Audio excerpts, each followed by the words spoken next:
welcome to Taboo. I'm your host, Gigi Fong, and if you're not familiar with me, bitch, get ready for a kinky ass ride. Dating editor, which basically means I chronicle sex and love and culture. Unfortunately for me, child, culture's not very sexy right now. Everything is kind of leaning more conservative, as I'm sure we've all noticed. And honestly, I'm not somebody who cares about whether you identify as conservative or liberal, etc. That's not my fucking business.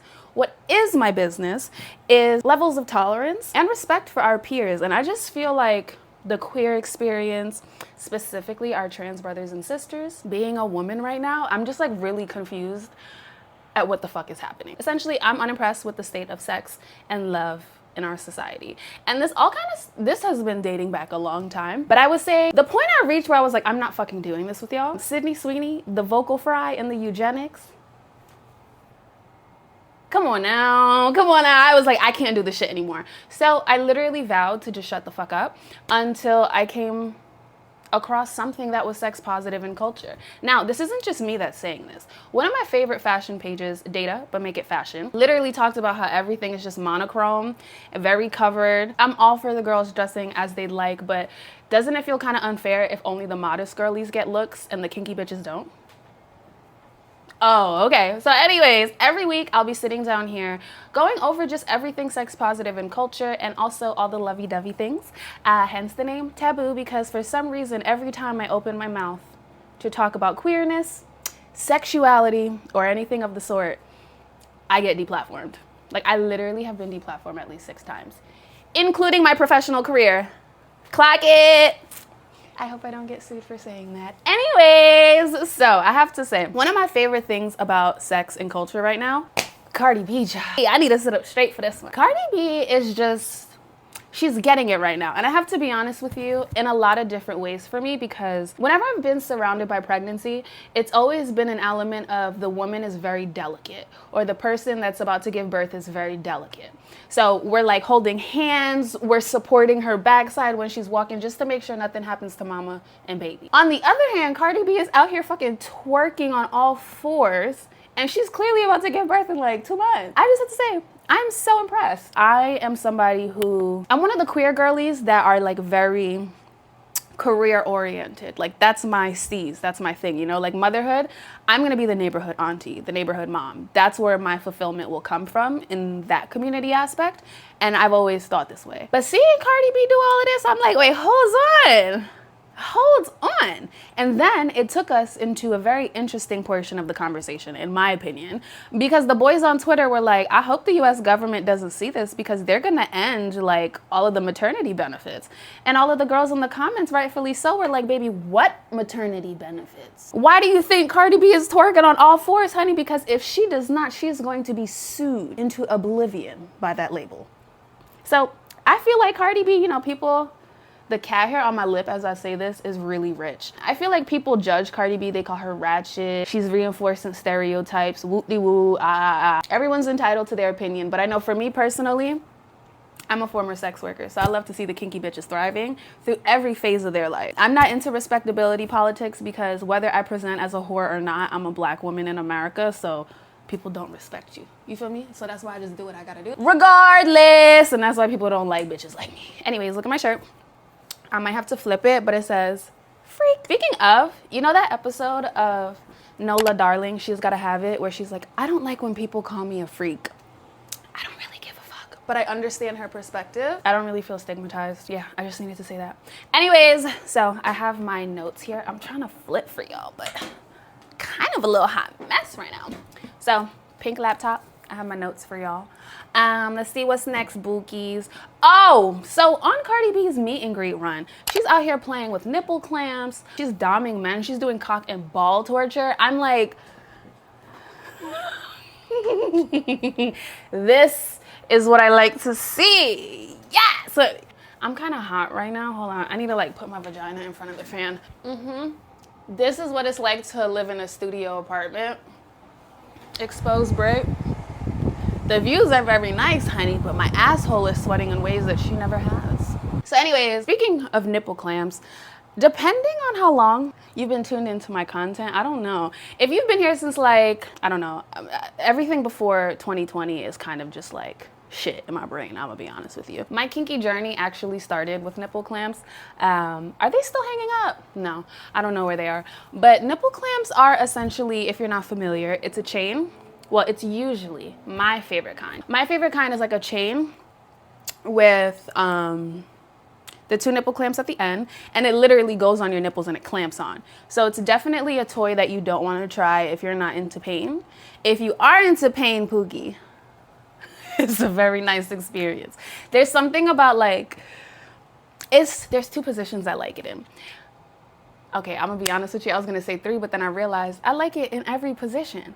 There's just something about like the nipple clamps jiggling. It like kind of pulls on your tits a little bit more. So with each thrust, or with each ride, you just feel like a little bit of movement. I like that shit. A few years ago, this tweet circulated the internet talking about how by 2025, we would all be fucking robots. I remember thinking, I mean, like at that point, we were already almost there. But now we literally have AI chatbots in the forms of girlfriends, in the form of boyfriends. What are they called? Porn performers, porn stars. They are literally creating AI bots as a way to continue engaging with their community without actually having to engage with your community. Because I'm gonna be honest with you, when I was a sex worker, one of the elements I hated the most, aside from like the 5 clients that truly I had a ball creating content for, is talking to men is really not as fun as you would think. And I'm so sorry to all the boys, but like, that's really a hard part, entitled men. So to be able to have an AI chatbot, when I saw that, I was like, okay, the girls are still very smart. They are still amazing businesswomen, and they are fucking killing shit. But there's another element of fucking robots that I didn't realize already existed. Vibrators. I don't know why it never hit me like, girl, vibrators, hello, that is literally part of the experience. So this week, I got a new vibrator that honestly I'm very happy about. If you don't know me, I review sex toys for a living. Well, a fourth of my living. If you are a content creator, you know what I mean by that. And Unbound, one of my favorites, dropped this. Now, have you ever been using a sex toy and it literally vibrates your whole arm? Like, hello? Are we here for my clit or to fuck the rest of my body? And then Unbound dropped her. It's the little things that make me happy, you know? So essentially, this is a take on the usual wand vibrator, except this one doesn't fuck your whole arm instead of your clit. Speaking of sex toys, now, usually when Fashion Week comes around, it's a time where I get to point out all the kinky shit that's going on, from sex toys hitting the runway to dating apps and sex toy companies collaborating with fashion labels, fashion houses, etc. This year, it looked a little different. It did look a little different, and honestly, I'm really underwhelmed with how sexy Fashion Week was, but I do have to say, as somebody who has formerly worked in fashion, I will never blame the creative director and the people front-facing for something not being sexy enough, because I've experienced firsthand collaborating with a brand, a company, etc.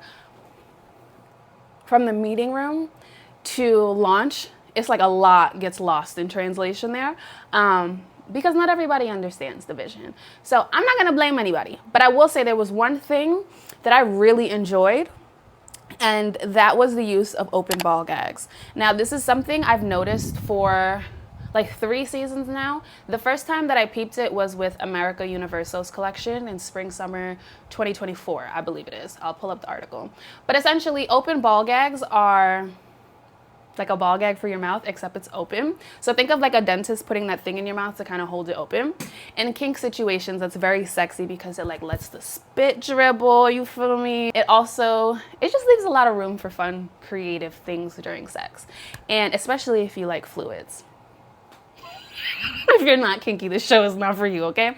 But one thing that I did love was the usage of sex accessories to communicate the femme experience. Because I know for me personally, I'm talking about sex on the show right now. I'm calling it taboo because I have to. Is sex taboo? Absolutely the fuck not.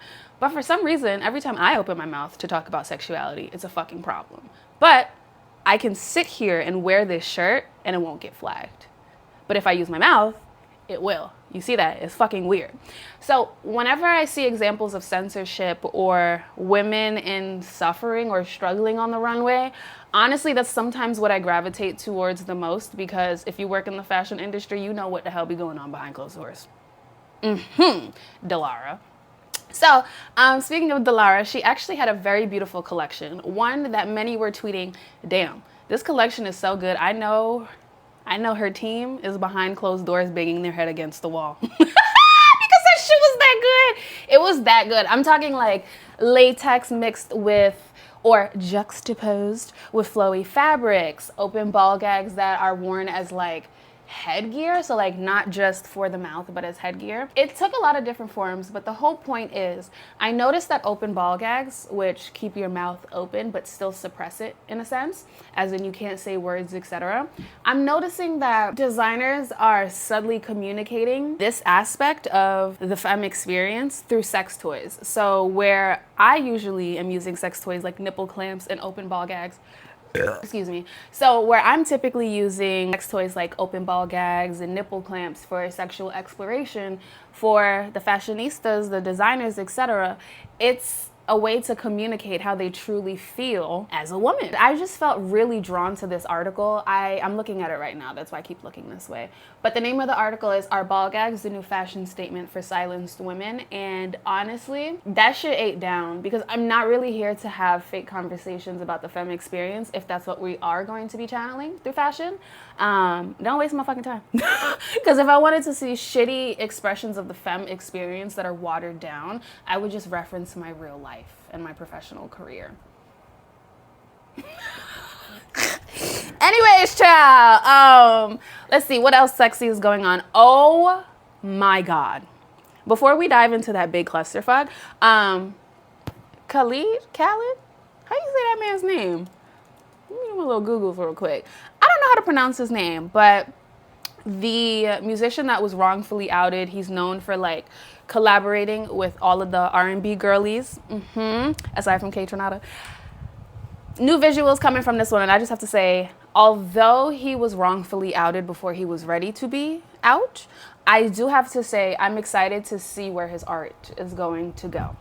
Which leads us to our next discussion, which some may deem as kind of problematic, but this is going to be an ongoing conversation, because there's this ongoing conversation of people that are homophobic are usually closeted. And over time, we came to the understanding that you can't say shit like that.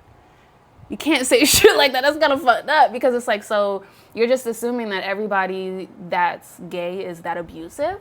Like, no, maybe some people just don't know how to coexist with truths that they don't identify with, you know? So I say all this to say, I really hope, you probably could see my underarm sweating, and if you can, that is so embarrassing, but just come back to here. On YouTube today. Now, there's this podcast that I absolutely adore. It's two white women absolutely dragging this administration for filth. You're probably like, why are you watching that? Because as a black woman, I be eating that shit up. I'm Haitian, so I love that.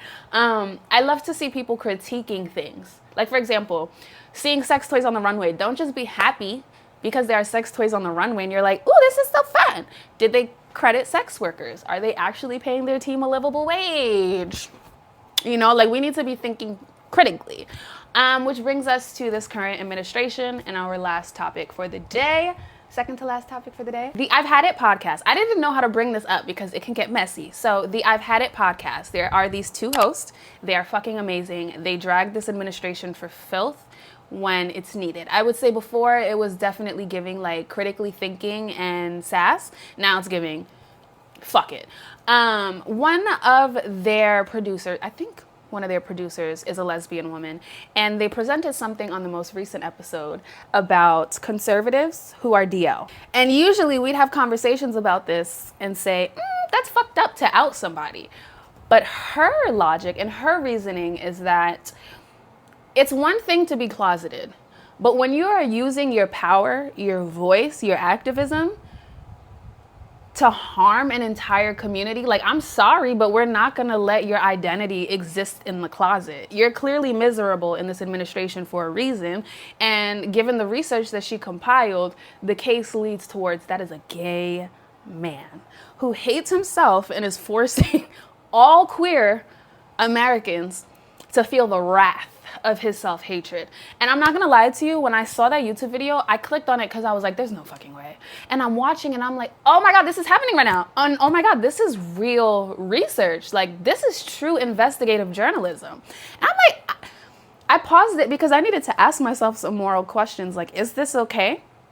And honestly, personally, I'm gonna say I wouldn't do it, but I understand why that lesbian woman with white privilege use her privilege in that way.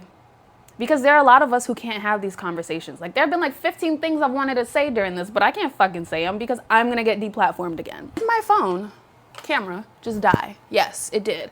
So I'm gonna leave you with a question. Is it fucked up to out somebody if they're currently harming the fuck out of your community? And two, did you know that small dicks were actually preferred in ancient Greece times, which is why a lot of those statues just have small penises? Yeah, that's all I got for you this week. But thanks for tuning in to Taboo. I missed our kinky little conversation. Peep the shirt. Ew, wait, let me give you a little twerk. Let me give you a twerk. Ew. Love you.